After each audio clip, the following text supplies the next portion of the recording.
In the late 1980s, the US state of Virginia was struck by a cruel killer. He was so prolific, so horrible, so extreme. We're not dealing with an ordinary killer. His violent campaign spreading terror. If you're not feeling safe where you are, then just nail your window shut. This place was like scared to death. The murders were slow and sadistic.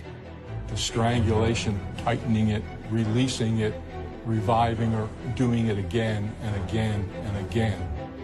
But what drove these heinous crimes? What is sadistically important is that he is in total control over the victim. He was a bad guy. Was the twisted perpetrator born to kill? Richmond is sort of a compact city. There's a healthy mix of people who are well off and people who are not. In the mid-1980s, the affluent areas of Virginia's capital were far removed from its more troubled neighborhoods. Richmond was sort of a sleepy southern town. Any crime you heard of was gang crime, tucked away someplace in the city that, you just didn't think anybody but the bad guys went to. One seemingly safe haven was the peaceful district of Southside. The homes are old, they're large, made out of brick, and so it's a nice place. But during September 1987, Richmond detective Ray Williams received a call that would shatter this suburban serenity. 10 o'clock in the morning on a Saturday, we had a DOA, unusual DOA, strangulation. If it's a strangulation, it's probably somebody she knew, because, I have close and personal like that. I'm thinking the first place I'll look is associates and boyfriends. The detective's initial suspicions proved to be wide of the mark as he entered the first-floor apartment. First thing I said is, uh-oh, I've never seen in my entire career anything like this. I knew that we had a special case here. There were certain things that stood out which suggested to us that something ritual was going on. As I look in, she's lying face down on the bed, upper torso was hanging off the bed. She had one hand tied behind the other with shoelaces. And they tied them to a point to where they would, if you pull one, you tighten the ligature. He then had two socks wrapped around her neck and a 16-inch vacuum cleaner extension twisted in the ligature. The victim, although she was sexually assaulted, was redressed after the crime. There was a large deposit of pure, uncontaminated seminal fluid, which could have only come from masturbation. The victim of the horrific attack was 35-year-old magazine accounts clerk Debbie Davis. Debbie was my bookkeeper. She lived alone. She'd been married briefly and divorced. Warm smile, very engaging, very friendly. Ray Williams and Glenn Williams came to my door. They were here to tell me that she'd been murdered the night before. I think I just nearly fainted. I never could imagine anything that could happen to a friend of mine. This sweet woman didn't have an enemy in the world. Faced with a seemingly motiveless murder, investigators attempted to piece together the killer's movements. Of course, we do the walk around, we check behind the bushes, we check all under here. The intruder's entry point soon became apparent. Then we noticed the kitchen window had a rocking chair below it. Now he balanced that rocking chair right here, cut the screen and crawled right in that window. It told me one thing, it told me it would be somebody very agile, somebody very strong. You can see, I'm standing here and the rocking chair is probably, the seat of the rocking chair is no higher than where that vent is. So look how high he's got to be strong enough to lift himself up and then get in that window. And I'm saying, this guy's got to be a hell of an athlete to be strong enough to do that. And we feel like when he gained entry, he was there waiting for her to come home. The perpetrator would use his time to prepare for the attack. He used materials that were on the scene. He didn't bring things with him. And the killer's use of the homemade tourniquet was chillingly sadistic. And he raped her and choked her, and then she would come to and he would choke her again, and he repeated this process a number of times. It was particularly brutal. As the details became known, when we found out exactly how he did kill her, it was really awful. It was really terrible. He did awful things. He tortured her. He strangled her and tortured her and watched her die, like squeezing a little baby bird. That's what he did. As detectives investigated the macabre crime scene, they soon realized they were dealing with a meticulous adversary. When I get my reports back from forensics, there's no hair, no fibers, no physical evidence, no nothing. No witnesses, nobody talking about it. The police didn't have any immediate idea how the killer might be related to the victim. Usually they can figure that out fairly quickly. In this case, they clearly didn't. You know, this guy's awfully bold to go in and do the things he did to her with people in the apartments next door. Yet nobody heard anything. The Southside residents were shocked by the brutal slaying. But the silent killer was already planning to terrorize their neighborhood again. In September 1987, the Southside district of Richmond, Virginia, suffered a horrific murder at the hands of a sadistic killer. 35-year-old Debbie Davis was strangled in her own home in a prolonged, twisted attack. Police struggled to find a lead, and 2 weeks later, Detective Ray Williams was called to peaceful Southside once more. Quiet neighborhood, look, hear the birds. It's middle class, nice homes, very low in crime, including burglaries. Very seldom you get a street robbery.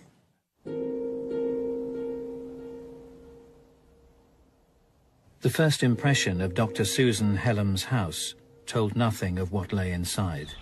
No evidence of forced entry in the front. Walk in, go back to the kitchen. Didn't see anything disturbed. Police were acting on a gruesome discovery made by the doctor's husband on his return home after a late night at work. Went upstairs, the bed was messed up, the sheets were all in disarray, and I could see the louvered doors on the closet that were open. And as I look over, I could see her hip and legs outside the closet. Dr. Susan Hellam's, a neurosurgeon at the Medical College of Virginia, was found. She was, in addition to sexually assaulted identical to Debbie Davis, she was savagely beaten. We're not dealing with an ordinary killer. We're dealing with a very unique personality. It was clear that whoever had killed her had surprised her somehow, had gotten into the home through an open window. The perpetrator had demonstrated exceptional agility. He gained entry.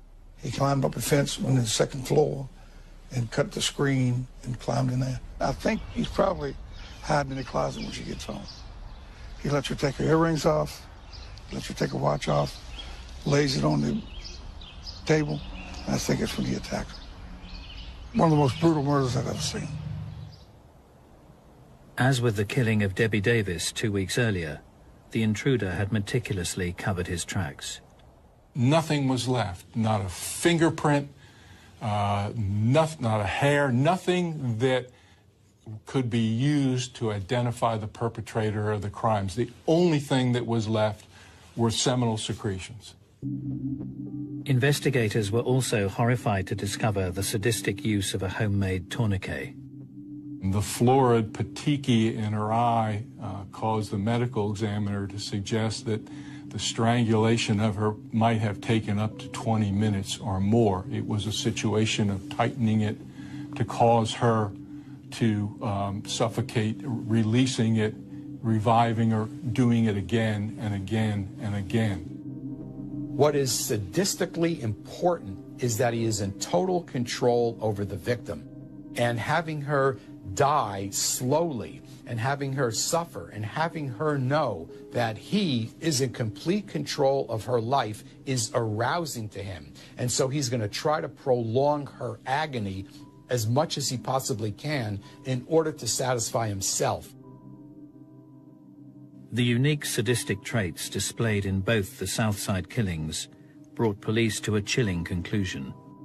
We knew at that point in time that something was going on. The rituals, the alteration of the crime scene were identical in both scenes, so we knew we were looking for one person.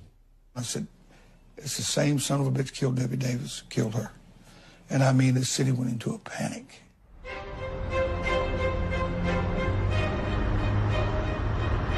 Once this was identified as a serial killing, everything in Richmond changed immediately. You could walk through Forest Hill Avenue, every light over there was lit. Every lock, deadbolt lock, in every hardware store sold out. We had somebody come in and say to women in particular, if you're not feeling safe where you are, then just nail your window shut. Man, this place was like scared to death. As the pressure mounted, police would turn to the FBI for a profile of the killer, now dubbed the Southside Strangler. We tended to think, quite candidly, that we were looking for a white guy, probably about 30 years old, somewhere in that neighborhood. Intelligence, he'd be a loner, he wouldn't talk about his crimes, he'd roam at night.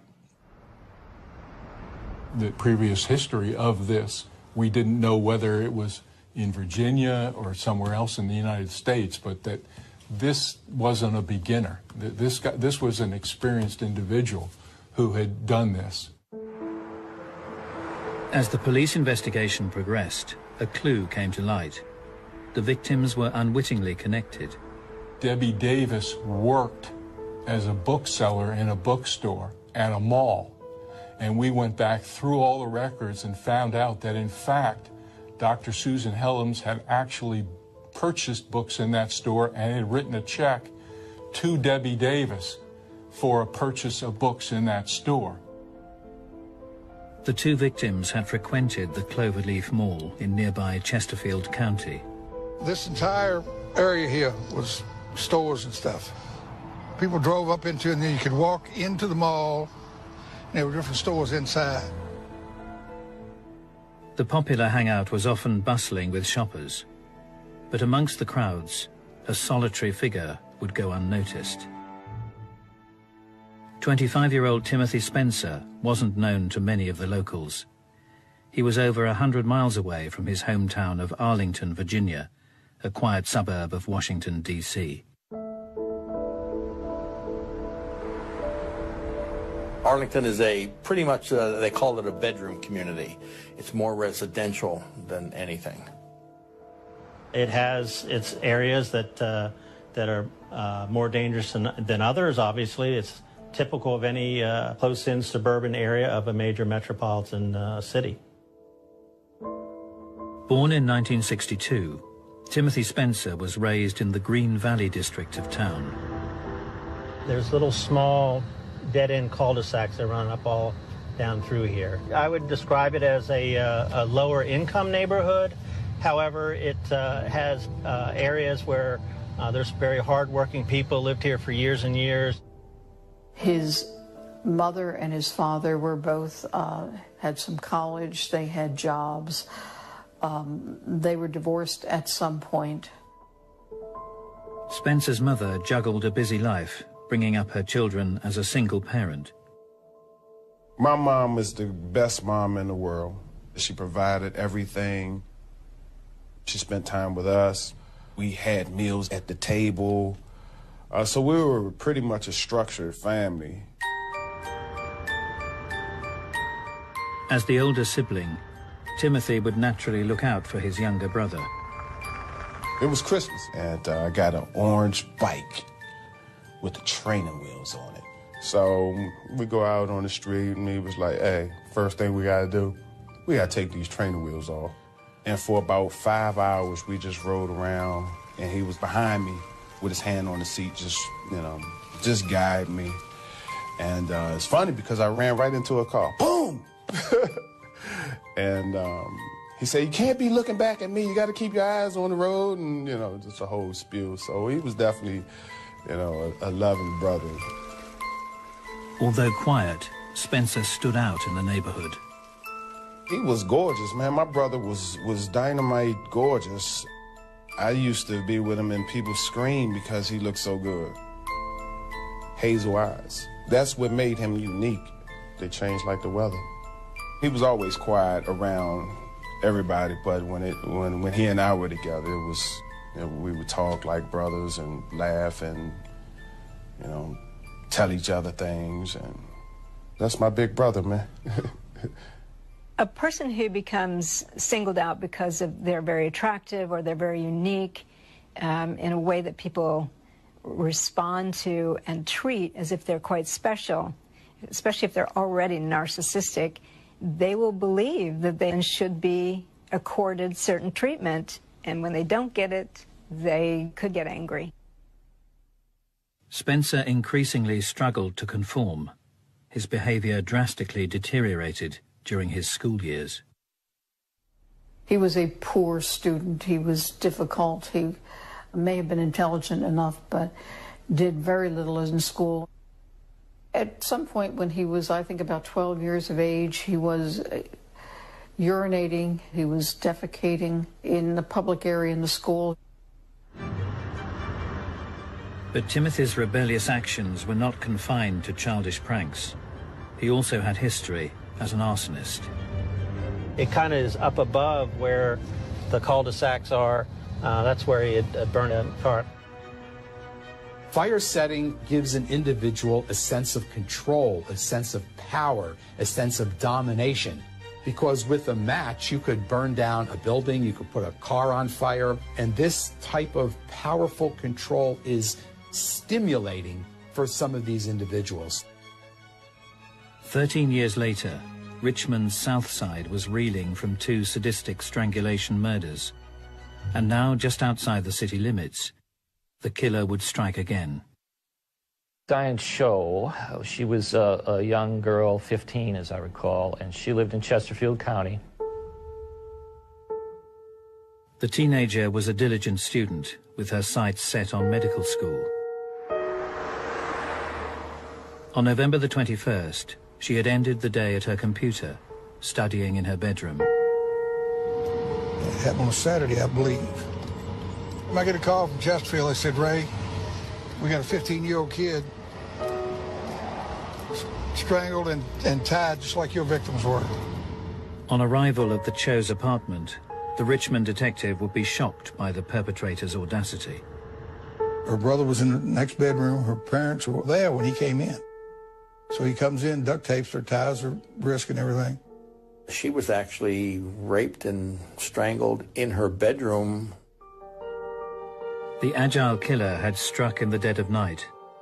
The entry point through a window was consistent with his prior murders. And he spent, quite a bit of time in there with her, and apparently he never made enough noise to wake up her parents who were in this house. She was covered with a sheet draped across her private areas. Anyone who's posing victims in a specific way is trying to extend the crime scene. They want something to radiate out from their crimes in a way that will make them feel powerful again, just thinking about it. Previous cases had led FBI profilers to suggest that the perpetrator was statistically more likely to be white. But a discovery at the crime scene suggested otherwise. He left one hair inside, rolled up. It was rolled up in the bed sheet. So they collected that, and all they could tell us was it's consistent with being a Negroid hair. But as detectives set to work on this long-awaited lead, they were unaware that the killer was about to strike again. During the autumn of 1987, the prosperous city of Richmond, Virginia, was struck by a serial killer. The Southside Strangler had thrown the state capital into turmoil, with the sadistic killing of 3 women. Little evidence other than seminal fluids had been left at the crime scenes, although investigators would establish a link between the victims. All had frequented the popular Cloverleaf Mall. Diane Cho lives less than a mile from here. Debbie Davis worked here at a bookstore, and Susan Helms shopped here often. And the Cloverleaf Mall was still a popular hangout for 25-year-old Timothy Spencer. The pensive loner had plenty to reflect on as he seemingly watched the world go by.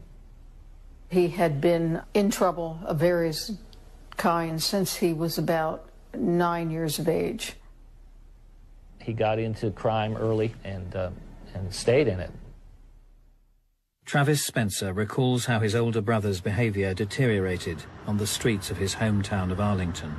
It was several guys that pretty much terrorized the neighborhood, and he just happened to be one of them. Now, if thieving was a sport, he would have been number 1.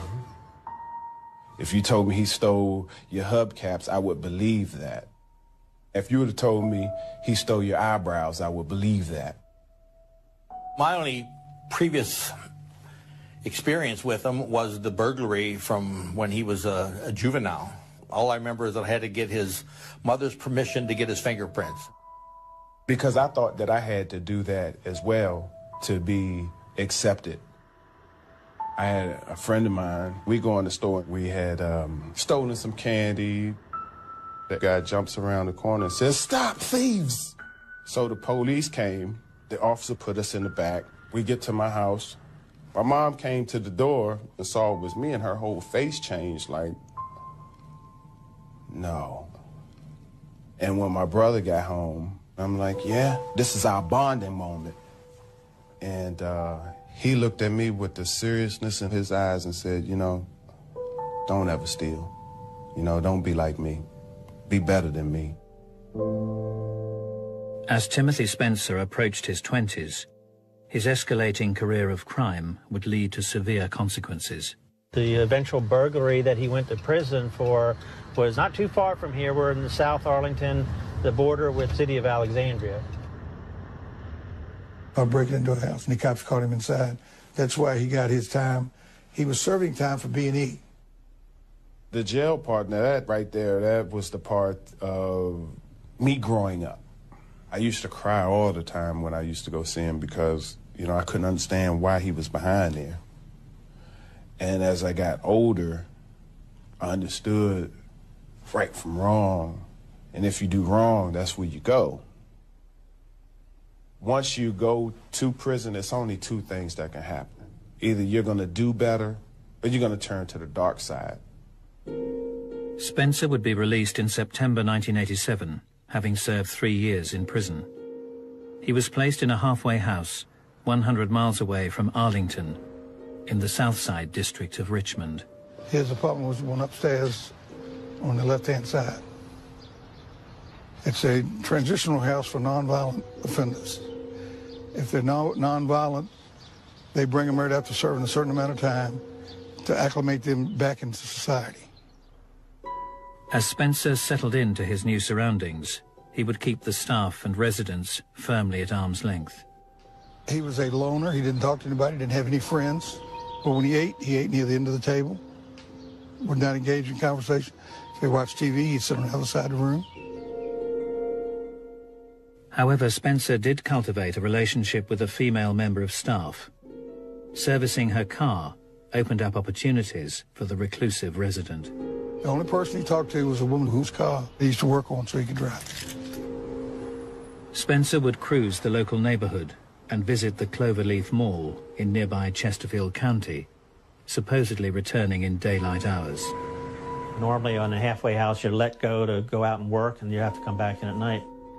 You're not allowed to go out overnight. But Spencer wasn't playing by the rules. They're supposed to be supervised, checked in, checked out, but was not run well at all. Timothy Spencer continued to roam the streets at will.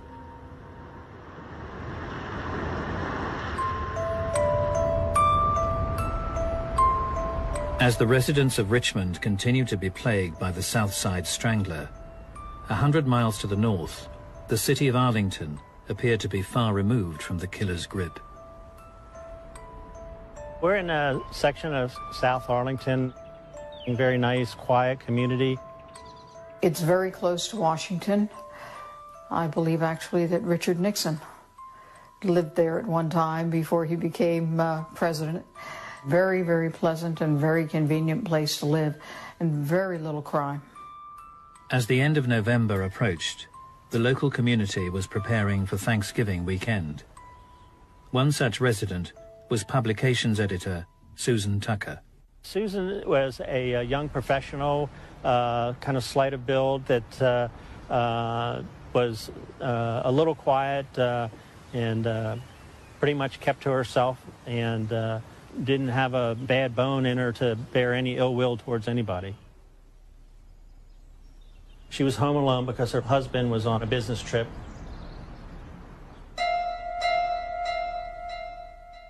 As Thanksgiving weekend drew to a close, Arlington detectives were called to Susan's address in the Fairlington district. My partner, Joe Horgus, and I, we were both off duty when we got the call. On the outside, it was pointed out to me where it was suspected the point of entry, which was like a basement window. Underneath these metal balconies, there'd be a small window that's used to ventilate a laundry room or a basement area. Things were ransacked. You come up the steps. Right at the bottom of the steps was a purse that was scattered. The contents of it were strewn around. As the detectives headed to the first floor, they were faced with a scene they would never forget. Susan Tucker was lying nude on the bed with her hands tied behind her back, and there was a rope going from her hands and feet to her neck. She died from strangulation by ligature. Miss Tucker's body was not found for a number of days, so obviously that's going to add to the unpleasantness of the scene. Terrible, terrible scene. What I remember as much as anything was the horrible smell in the house. The sordid scene would reveal another twisted element to the attack. There was an unusually large amount of semen outside on this blanket or whatever it was. The thought was that as he was killing her, he was probably masturbating. The gruesome murder bore no witnesses, but the sadistic nature of the strangulation prompted investigators to look to the past. Because there were so few homicides in Arlington, and very, very few of that type, as soon as they saw the way the body was with the ropes, they immediately thought of a homicide that had taken place 3 years earlier of Carolyn Hamm. A local man was serving time for Caroline's murder, but with the similarities between the attacks difficult to ignore, detectives were now beginning to question whether the right man had been convicted.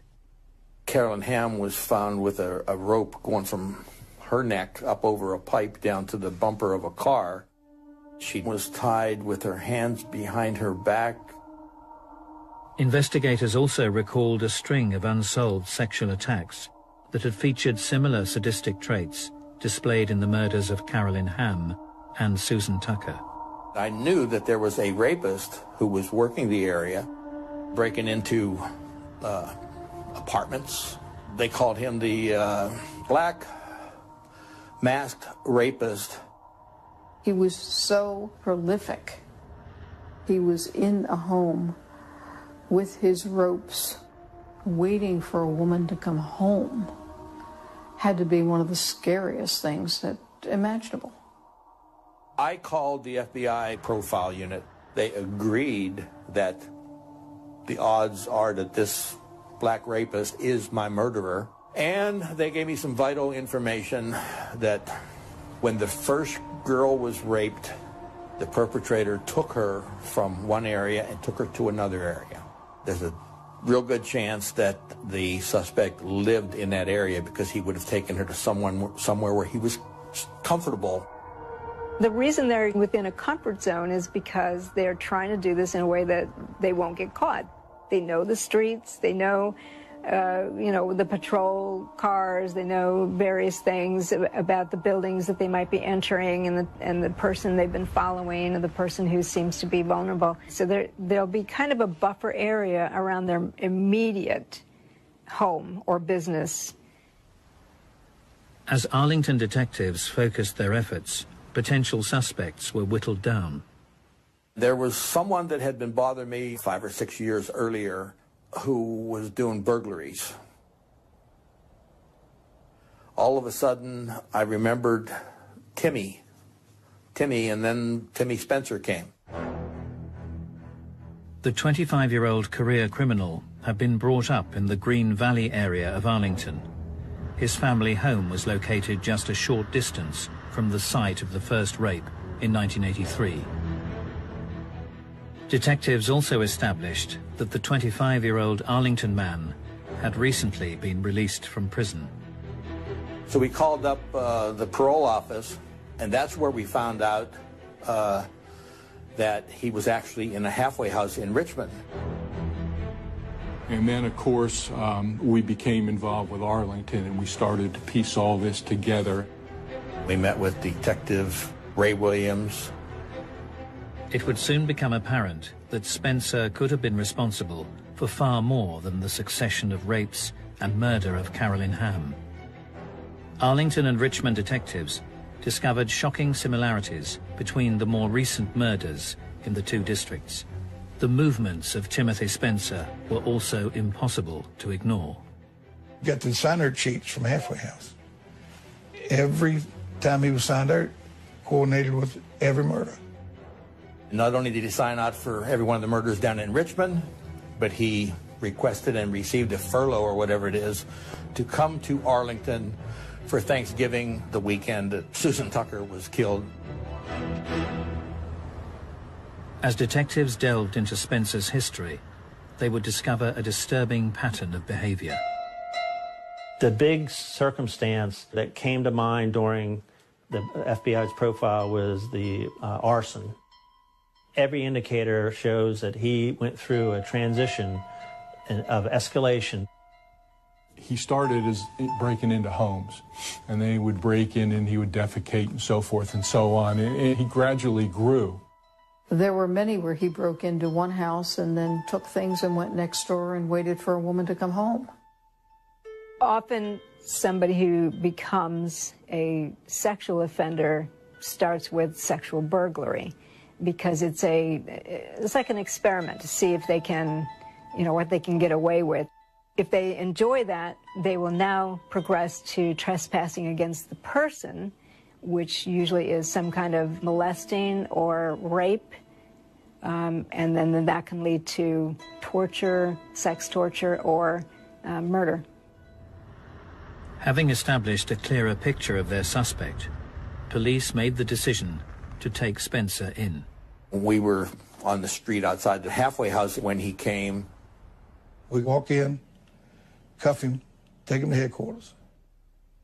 I interviewed him for 12 hours. He never admitted anything. I don't know what you're talking about.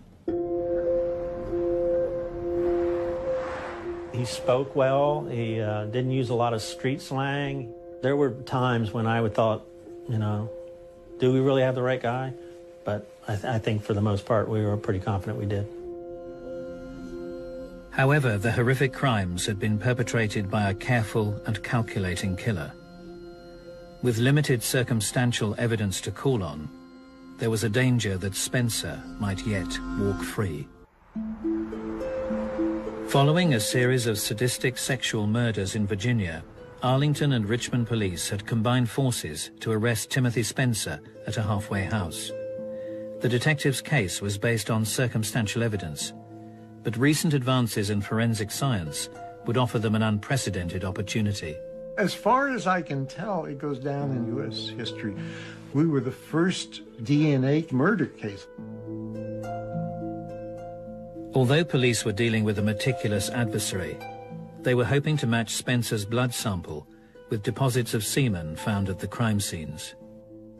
We immediately arrested him. We got his DNA. We checked it. And of course, everybody was holding their breath until, oh, when is the sample going to come back?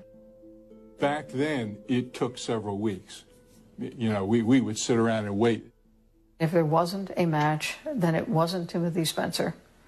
And to be honest, we were all going to have egg on our faces. But it matched. It matched to the crime in Arlington. It matched to 2 of the 3 crimes in Richmond. So we had 3 cases with DNA evidence. Forget about who it was. We knew who it was. It was then, how do we convince the jury? Police continued to build their case. They had observed Spencer's movements at the Cloverleaf Mall, a location that had been frequented by 3 of the victims. Sat in the middle of the mall for hours, watching the women, just looking at them. Would just sit there and watch them walk by. Never bought a thing. Like a chameleon, he just blended in, didn't cause any problems. He obviously was very meticulous in picking out his targets. Once he picked one, he would walk behind her and watch stores she went into. We were able to produce some evidence that showed that this may be the location where he would pick these individuals out. Between July 1988 and June 1989, Spencer would face charges for the rapes and murders of 4 women in Arlington and Richmond. Although implicated in the murder of Carolyn Hamm and the series of Arlington rapes, prosecutors decided to try him on only the most recent murders. I never saw any indication that he was at all troubled by what he was hearing in court. He just sat there. Disturbingly, the defendant would come to life as prosecutors distributed images from the horrific crime scenes. He wanted to see those pictures. I mean, he was actually, defense tables here and the jury boxes here. He's actually leaning over, looking at every picture. Timothy Spencer was so bad, there was no way in the world that even as opposed to the death penalty as I was going to take a chance on him ever getting out on the street again. He was a bad guy. Spencer was found guilty of the murders of Richmond residents Debbie Davis, Susan Helms, and Diane Cho, and of Arlington resident Susan Tucker. The man previously convicted of Carolyn Hamm's murder would be pardoned and released. As Spencer was placed on death row, the question remained: how had this serial burglar and rapist ended up as the most sadistic of killers? That was the hardest part of the whole situation. Like I said, you told me something about some stealing. But murder, I never could see my brother actually murdering somebody. He was a very angry person, a controlling person. He wanted to control people. He obviously hated women for some reason. It's not the sexual part of the crime that doesn't give them the satisfaction. For some reason, they've harbored this inner anger towards women. He's escalated to his torturing people. The torture part is part of the anger and releasing that anger towards your victim.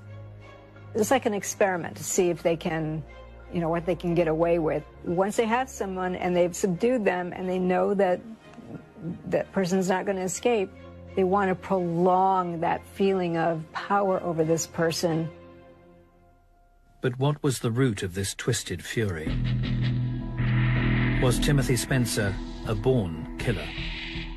I think something wasn't really right in the mind. If somebody's ill, that's treatment. That needs to be with medication, some doctoring.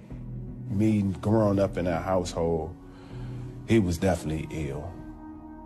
We don't see any genetic thing that turns a person into a sex murderer. But if he's also a predatory psychopath, We certainly are finding that there are brain factors in terms of areas of the brain that don't inhibit aggression and areas of the brain where moral decision-making is made that are atrophied. So you get a sex killer who's also a psychopath, it's more likely that person will become an aggressive offender. I wouldn't say he's a born killer, but that deviant sexual arousal pattern is certainly hardwired. And with other events in individuals' development and childhood could set the stage for somebody to act out. Timothy Spencer was executed at the Greensville Correctional Center on April the 27th, 1994. They called me, they said, "You coming down?" I said, "No. I deal in death every day. And it's just a legal way for the state. You're still killing somebody." I mean, I'm not saying he didn't deserve to die, because he'll never kill anybody else. But I still have mixed emotions about death penalty. That day, phew. Yeah, I was there. I was there the last day on this earth when they told us we had 2 minutes left to talk to him. You know, for you to be sitting there with a person perfectly healthy, they damn near had to pry us apart.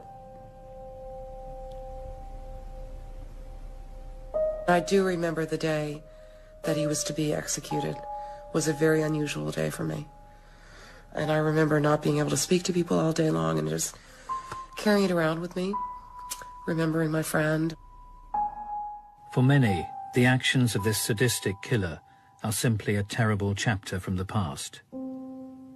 But for some, the pain lives on. I think that to be able to do what he did and to murder my friend in the method that he did, he was an absolute monster. He was the personification of evil. Most evil person. He was certainly the worst person that I encountered in the 25 years or so that I was in that kind of environment. You have those nights where you dream of them and you wish you could just hold them and hug them, and they're just not there. They're just not there. Wake up out your dream, crying 9 times out of 10. He did what he did. No doubt about that. We can't erase it. We all are crime victims. Life still goes on. And, you know, it's still a constant struggle. And I'm sure the victims' families, you know, they're struggling as well, you know. Nobody's a winner in this situation.